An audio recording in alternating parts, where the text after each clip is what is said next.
Well, thank you for joining us, and we have to do some discussion. We told you that we'll be having one of the most astute young politicians we have in our country joining us. Alhassan Suhini is a regular on the show. He's a member of Parliament for Tamale North, and Mr. Suhini, thank you for joining us. Roland, I'm humble. Thank you very much for having me. Shukran. Nah, to be here, you. I am okay. No. You can never go wrong with a nah if it's about greetings in double. Really? Yes. And Kaula is what? Kaula Alafi. Okay. Kaula means how is it? Okay. So okay. Alafi means you are well. Alafi. All right. So yesterday there was a press conference that was convened by the General Secretary of the NDC, Johnson Esiedun Ketia, and I'm very sure you're familiar with it.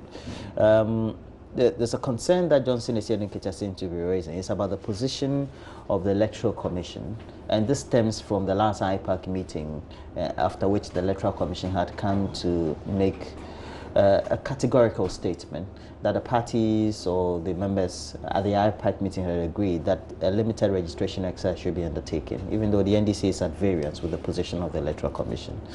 Yesterday, the press conference focused on the fact that it was problematic, the position of the Electoral Commission, and things needed to be done with respect and consent with everybody on board. Let me start by asking you, what's the general position of the NDC? Well, first of all, let me say good morning to our viewers, and especially the very good people of the Tamale North constituency. And once again, thank you for the opportunity to be here.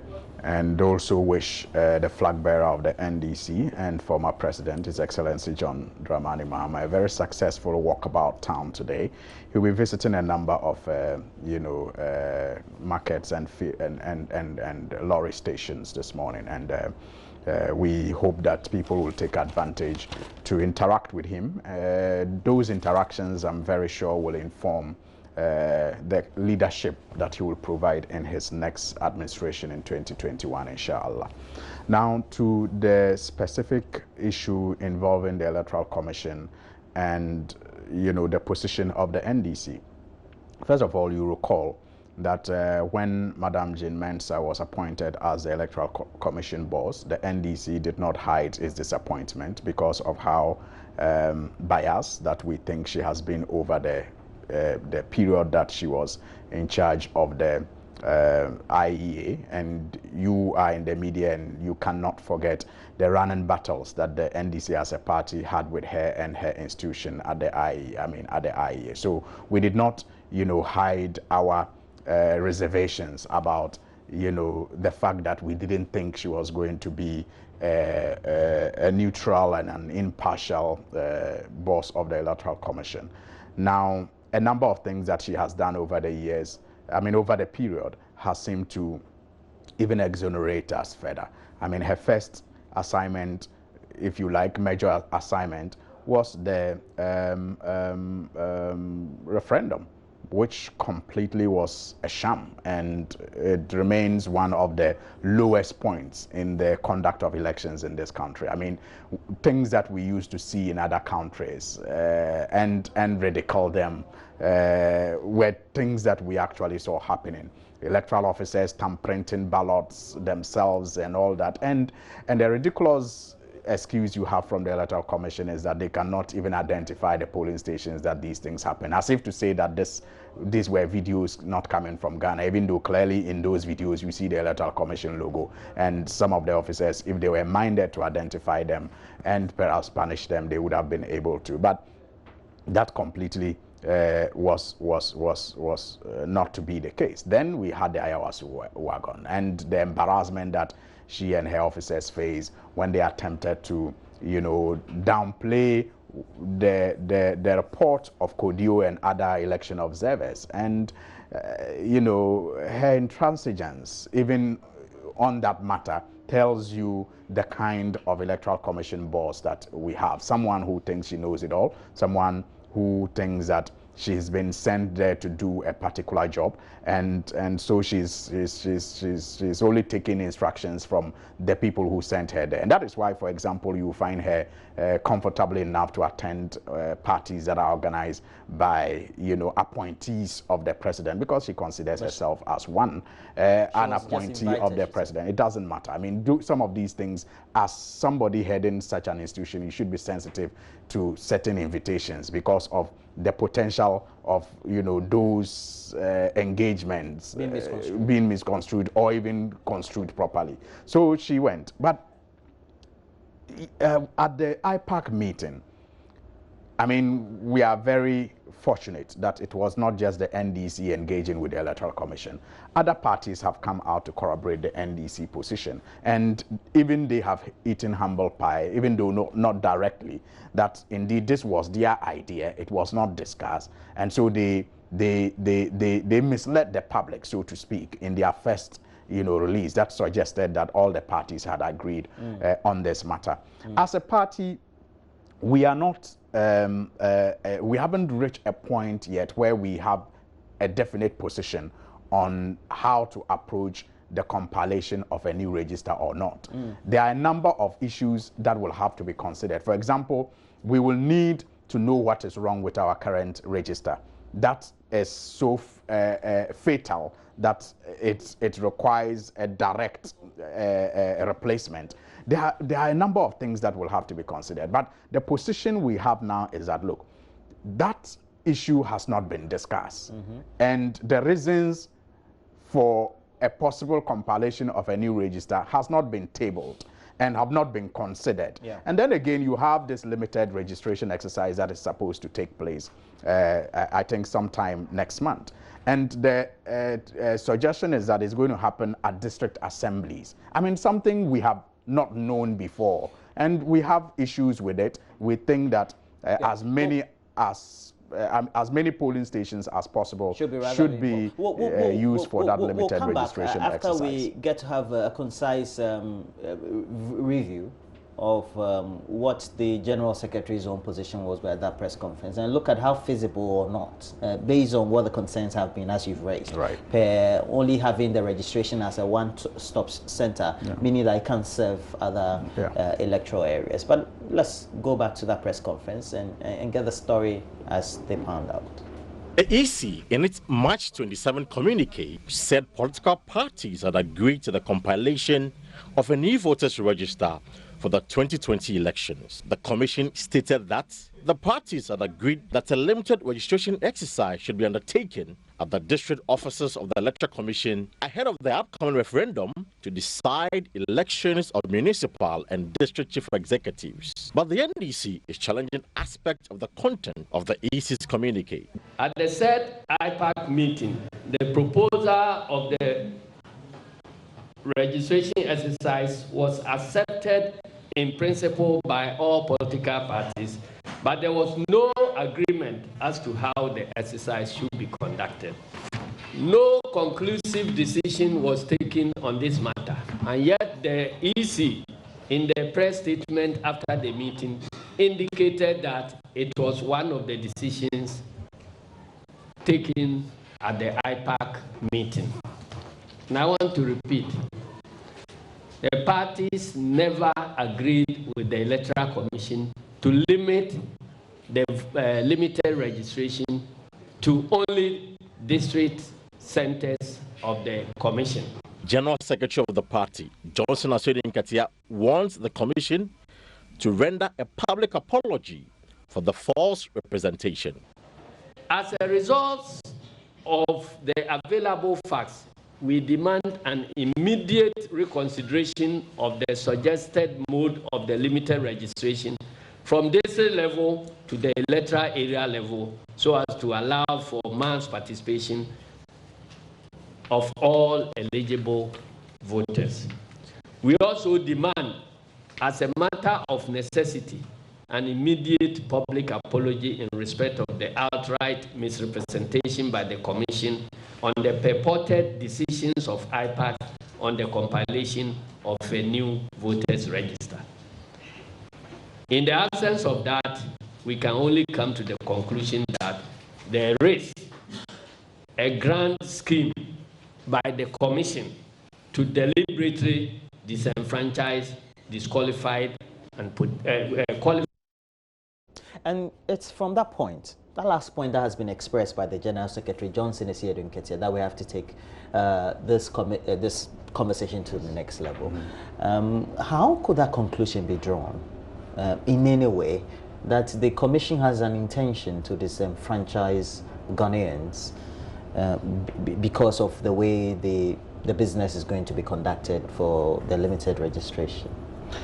You know, I started by telling you the reservations that we have had with the appointments that the president made recently after the political removal of Charlotte Osei and some other commissioners at the place. And, you know, if you look at the conclusion that has been made, excluding the premise that I built, then you will think that it is far-fetched. But if you look at the things that I have raised about the neutrality, the impartiality, and the expected professionalism of the people who have been appointed to lead the Electoral Commission, then you'll understand where the General Secretary is coming from. Because clearly, they seem to be so determined to impress the government of the day. And we think that some of these manipulations are intended to make the 2020 elections quite questionable. I mean, the outcome of it quite questionable. Even though as a party, we will continue to highlight the issues that have to be highlighted. We will continue to be vigilant throughout the process to play our civic responsibility. And we urge all Ghanaians to do same, because it is through that, you know, vigilance and active participation in the process that we can ensure that the right thing is done, no matter who the Electoral Commissioner is. But the issue of limited registration, that is why the name is limited registration. So already it has some limitations. It does not cover, you know, all polling stations in the country. And that already is a burden for many communities that usually do not stay very close to the registration centers. So you will expect that as much as possible, because election is that important to us and it is a civic duty to participate in it, you'll expect that as much as possible, even with resource constraints, the Electoral Commission will make it easier for people who want to exercise this civic responsibility by registering to be part of the electoral process. But when you have a situation that in the past hasn't even been perfect, you know, further made worse by the new arrangements, then the motive could only be to further reduce the number of people or the opportunities of people to be enrolled onto the register. Because what really is the sense, and especially where the choice of registration centers, we just think that... Meaning what?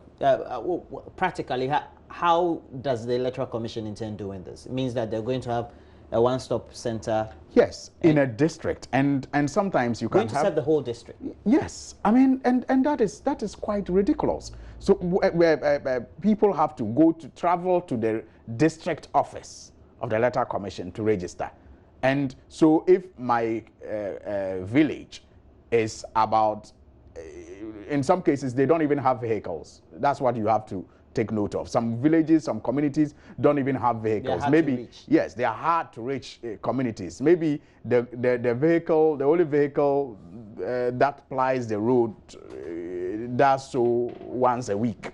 Sometimes they don't even have any at all. So they have to transport themselves all the way to the district office before they can be registered. I mean, it's just ridiculous. Such a move can only be intended to frustrate people, to limit the opportunities that people have to be on the electoral roll. And we think that the earlier it is revised, the better for all of us and our electoral process. If you hear from the Electoral Commission, it doesn't seem as if that they are averse to some level of dialogue. Is it that because they made a categorical pronouncement that there had been this tacit confirmation or affirmation of the position to do the registration this way and in the form that it has to be? That's the main concern of the NDC. I mean, why make assumptions when you can have categorical positions? Why? Especially when you have a vehicle like the IPAC that gives you the opportunity to cross all T's and dot I's. So why call that meeting and not, strive at that meeting to get the consensus needed for everybody to be on board, but allow the meeting to be dissolved, and then you go and imagine things and assume that people will not have problems with it because somehow you think that you have the constitutional mandate to so do it. Yes, other commissioners in the past have had the same mandate, but they have also sought wisdom in the saying that, two heads are better than one, and have used the IPAC vehicle to the benefit of our electoral process. And that is why today, when you talk about transparent ballot boxes, you owe gratitude to the IPAC meetings that proposed and supported it. When you're talking about voter ID cards with pictures, all these things came from the IPAC dialogue. So why are they acting differently from their predecessors, especially when they clearly have demonstrated in so many ways, more ways than one, that they are just apparatchiks of the sitting government? Would the position of the NDC have been different if the commissioner was Charlotte Osei? I don't think Charlotte Osei would have done some of the things that they are doing. We all saw her work in this country after her appointment, and we saw her declare the government and party that appointed her the losers of the last election. She wouldn't have done some of these things that these people are doing. And just fathom a situation where Charlotte Osei was seen as at a party organized by NDC appointees. Just fathom a situation, given the kind of attacks, the barrage of attacks and the suggestions and the insinuations that the MPP, created around her. Just imagine that she conducted herself, in some of the ways that we see these people conducting themselves. I don't think she would have even lived to see the election, let alone declare it in their favor.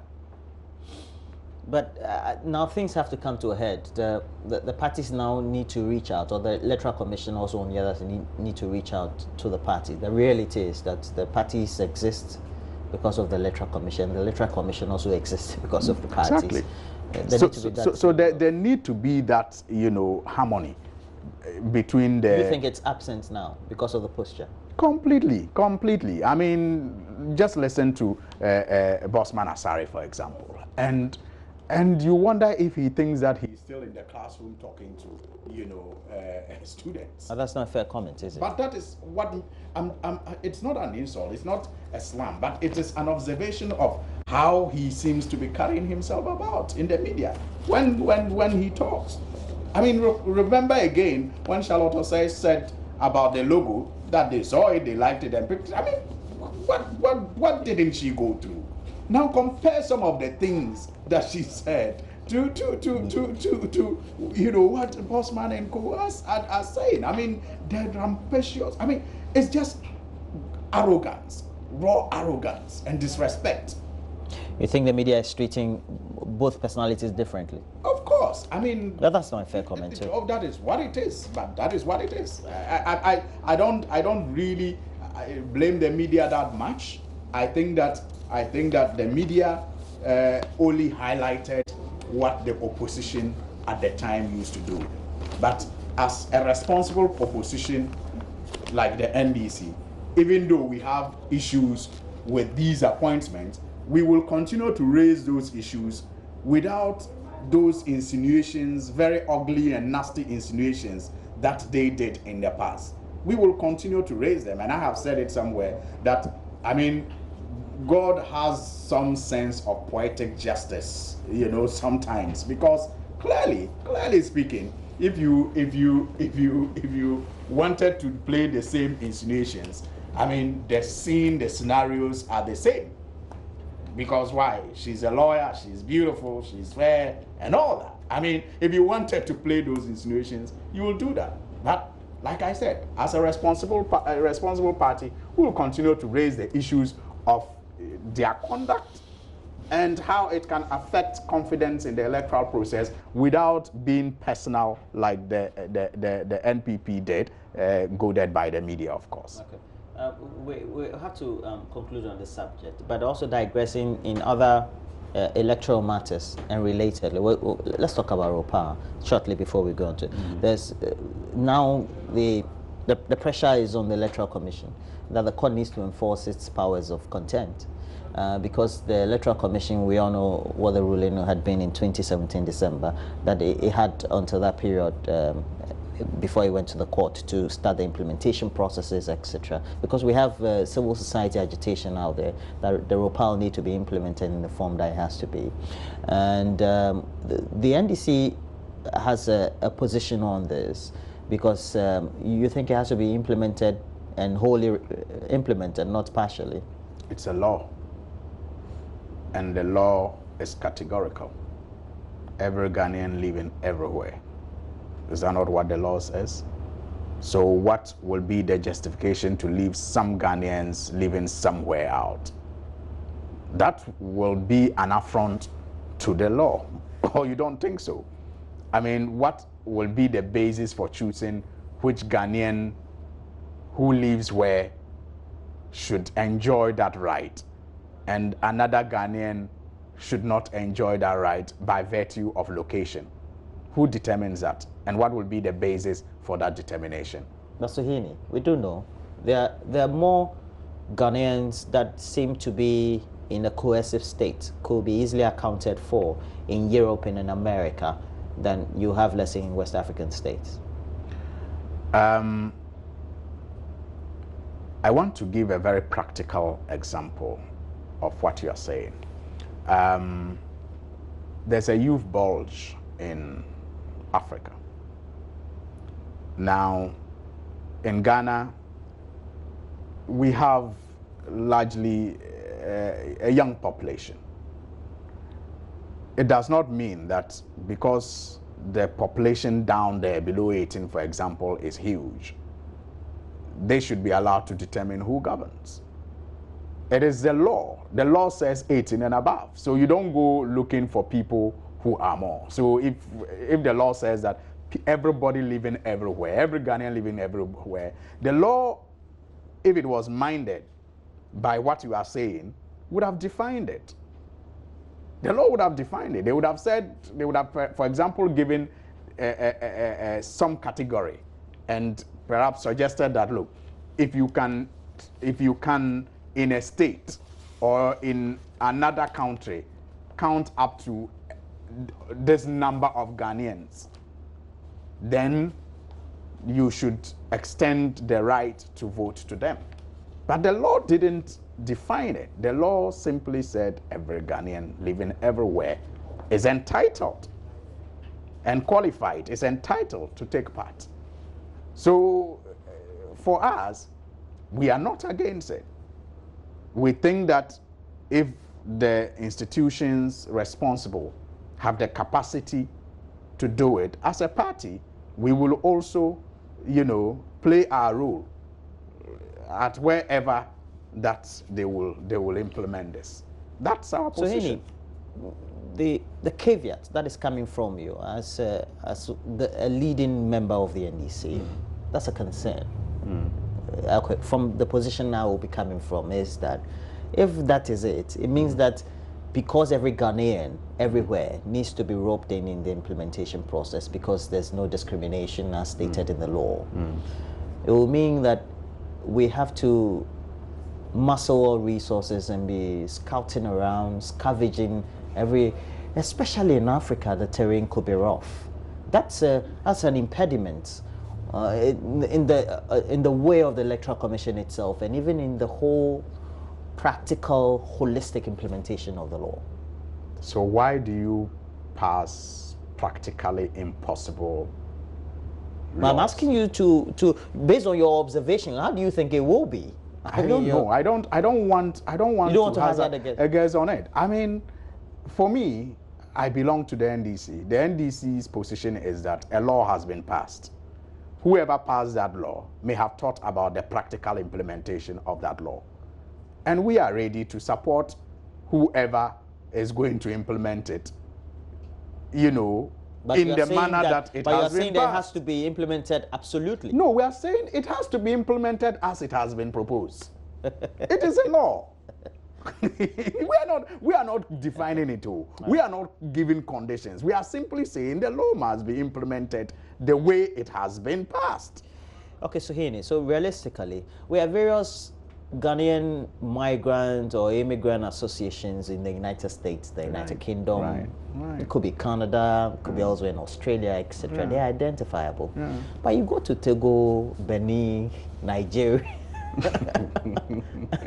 There are Ghanaians there. Yeah, I know. Lots of Ghanaians. Of them. There are Ghanaians in Libya. But you know, there are Ghanaians. But we have to be Ghanaians everywhere. In fact, in Ecuador, there was a one Ghanaian supporter. I remember there are lots of tournament. Ghanaians apparently. You go to China, you go to Malaysia, and you go to Singapore, and Ghanaians are there. I was amazed at Singapore when we discovered that the company that has been making the FPSOs, for example, in Ghana, Modec, I mean, Ghanaians were there, and they were actually holding very, influential positions. There were some even who were welders. I remember one time when we went there who was sitting. Okay, so, but it will mean they all are entitled to vote. But that's an arduous tax for the Electoral Commission. So who passed that law? Now, who caused some you want to say? Let us implement it. I don't want to. It's the law. It must be implemented. Let's do it to the fullest. That's a very interesting conversation. Or we repeal it if we can't. I mean, it's only as simple as that. We can repeal it, I guess. Well, it's only as simple as. Or at least then we define it. It can be defined. But we don't want to champion any definition of what ROPAA is. What we know is how it is written in the books and how the the court has also, directed that it should be implemented. And so we, as a party, we are preparing. Every Ghanaian everywhere. In the Fourth Republic, we've had some interesting policy assumptions as to how we can improve access to housing for the ordinary Ghanaian. And so in the Kufuor administration, we had the Boteman housing project. There was also one in Mampong. And a couple of them also scattered across the country. And subsequently also we had the Saglemi project. And that seemed to have been abandoned because a concern had been raised by the Public Accounts Committee of Parliament. And just in the news, on the front page of the Custodian, also on page 2, as part of measures to significantly reduce Ghana's 2 million housing deficit, the Kufuor administration also intends to commence the building of about 200,000 housing units for the next 10 years, each year. How that will be achieved, or maybe for the next 10 years, how that will be achieved. It's also a concern, knowing that we have backlog of houses, we have incompleted, we have abandoned, etc. But let's give you this clipping of events of the Public Accounts Committee. It'll give us more insight as we get to the next point of the discussion.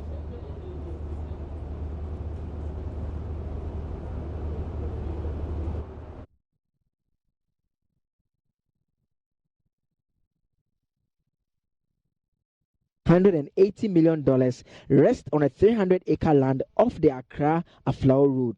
1,502 housing units facility comprising 1 to 3 bedroom apartments and townhouses were to be built. They were expected to be sold at subsidized rates for low-income earners to afford. It is to be a complete city with industrial and recreational facilities, schools, shopping malls, and other social amenities. It forms part of Ghana's push to tackle its housing deficit that has for years been pegged at 1.7 million. Very beautiful housing units one can observe when you are using the Accra-Aflao Road. It is the Saglemi housing project. From afar, it looks completed and occupied by people. But a closer interaction with sources within the unit tells JoyNews that the project So we have this building, but of course we've had Boteman and all that. Look, we need to do something about this, but the current state of the position also means that government had wanted to take a look at it, but it also means that it's been there over the last 2 years and abandoned. Well, Roland, a discussion of this could take various forms, but perhaps I'll just stick to two.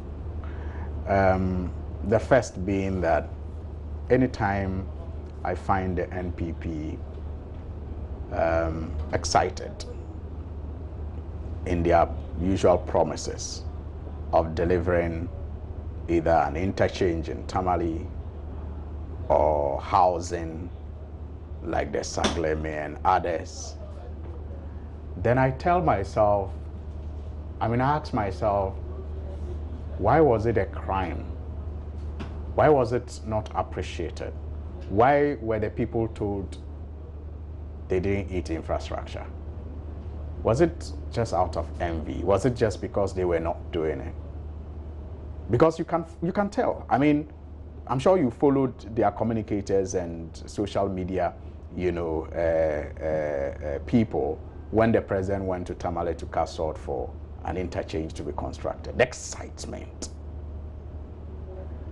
In this case, you didn't even have what they used to call the artist impression. They poo-pooed it to that extent that an artist's impression became ridiculous. Can you imagine? Everywhere in the world, and even in private sector, when you are doing projects, you do artist impression so that people have an idea of what the finished product is going to be like. Even just drive through town, the estate companies that are advertising, they do artist impression. Because the buildings are not on ground. Yeah. But it was so poo-pooed and ridiculed to the point that it was unthinkable for a government to even do an artist impression of what they were going to construct, like the Sagleme, or the Circle Interchange, or the Ridge Hospital, or the UGMC. It was ridiculous. But today the physical projects are there. Even at that time, there were updates. So today you find them with that excitement when they say, oh, we are going to do this road, oh, we are going to do that. And you're like, really? You told us that wasn't important. And Roland, especially with the roads, the cost, if that used to be their concern, is prohibitive today. Meaning what? Roads that used to cost, for example, $250,000, 1 kilometer of road, is now costing about 1 million. Almost 6 times what it used to cost to do a road in less than 3 years. Assuming that our figures under the NDC were even inflated, you would have expected it to either come down or even be maintained. Do you get? If you said it was inflated, because that was the argument, one would have expected that you reduce it now, or at least you maintain it to say time value. But we are having 6 times that. Check the amount of money being used to do water systems. The last time, maybe the components are. The last time the president told us the 1 million per constituency when he addressed Parliament in his State of the Nation address is being used to construct water systems and toilets in our constituencies. That's what he told us, pointing to us. Can you imagine? $3 million in Tamale North, he says, is good enough for toilets and water systems. $3 million. Because you are talking about 3 years now. That's if that money is really available. In his State of the Nation address, it's there. So don't be surprised that the ministry responsible for the execution of these projects will quote the ridiculous figures that we saw that they quoted for the construction of a website. You remember? And when they got caught, they became sorry and said it was typographical, just like many other. But that's the official position. It's a typographical error. Well, it's nothing other than that. No, they were sorry they got caught. And I can give you several examples of those so-called typographical errors. So, but you actually speak to the contractors who are doing some work for this government, and they are simply having, you know, in fact, sometimes they ridicule the NDC that, oh, you get, because some of the projects are actually old projects, you know. So, for example, there was a road contract that was awarded to a contractor. I don't want to mention the name and the road. But, for example, the person was asked to do it for 14 million under the NDC. The NPP comes, because perhaps he was a little late, they stopped the project. They said they are doing reviews. Later, they re-award it to him, and he's doing it for close to 30 million. And he's like, you guys were even going to cheat me. Yeah, so, and we have such practical examples on the field. So if their issue was to do with cost, then you just wonder. But as for accommodation for our service men and women, I think it is a good move. The NDC did its share under President Mahama. You remember the, I think it's the Eastern Tema Phase 2 project that the Vice President recently commissioned. I think it's the naval. Yes, the one that will be for the Navy. Yeah, he recently commissioned it. All started and completed by His Excellency President Mahama. You know, so sometimes maybe it is what they say, that the guilty mind is full of scorpions. Well, the difficulty with the Saglema project, according to government, is initially the cost of the project, 180 million. I listened to the Minister for Works and Housing. Satachin. On about Atachia, I think, was it on Monday, on the network? And he couldn't help but confess that the Saglema project, in his view, like many of them have done in relation to other projects, was the best thing the NDC did. He said so. So, you know, they make certain claims, they go into it, like the senior minister once said, that it is not easy assembling the facts to support the wild allegations they made about some of the projects that the NDC carried out. So the Saglema project, they ridiculed it, they made noise about it. The minister today confesses that it was one of the best things the NDC did in his view. And so we are just calling upon them to finish it, because the housing deficit is not reducing. And many people, you know, require these homes. And I'm sure they are willing to even make the necessary payments. So why, you know, abandon it in the state that it is in today, when it will take you more money, more taxpayers' money, if you allow it to deteriorate, to put it in shape in future, when you could have just completed it and handed it over to the people who need it, and maybe even make some money for the state. And you should also consider the potential in that project to open up Accra. You know, that growth pool, that congestion that we all talk about, with the number of people who are going to live there, for example, it is going to make business sense to have some business operations on that stretch of route. So that congestion of Accra that we speak about, some of these projects were to, you know, serve as growth poles to attract people out of the city. But when you have a government that is ruling or governing by the day without any clear-cut strategy, you know, that are connected to each other, you have the firefighting approach that we have seen so far.